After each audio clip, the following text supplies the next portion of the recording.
由体育校长黄金宝等人号召所共同组成的陈坤和教育界后援总会，26号伫胜利大会当中，陈坤和以甲所有的会员致意，感谢因愿意站出来为伊发声，共同来检讨目前教育政策缺失。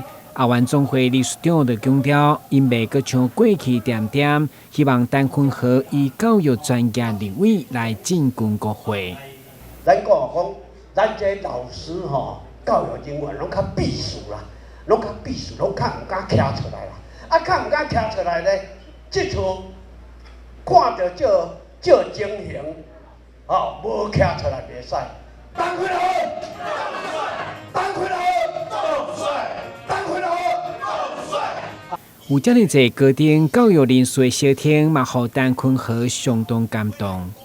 非常的。拜托啊嘛，非常的感谢我们退休校长，为退休已经超过20档、30档。我们的教育人员，我们的老师先派也退休有30-40年的，我们还在关心，为什么？因为俺是知识分子，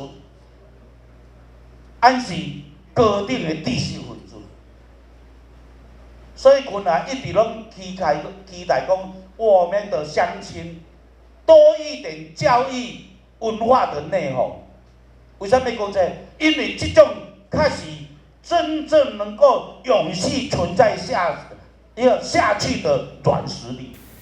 会后陈坤和嘛，伊个颁发证书予所会员，成为伊选举路上伫教育界上大后盾。台湾新闻军事采访报道。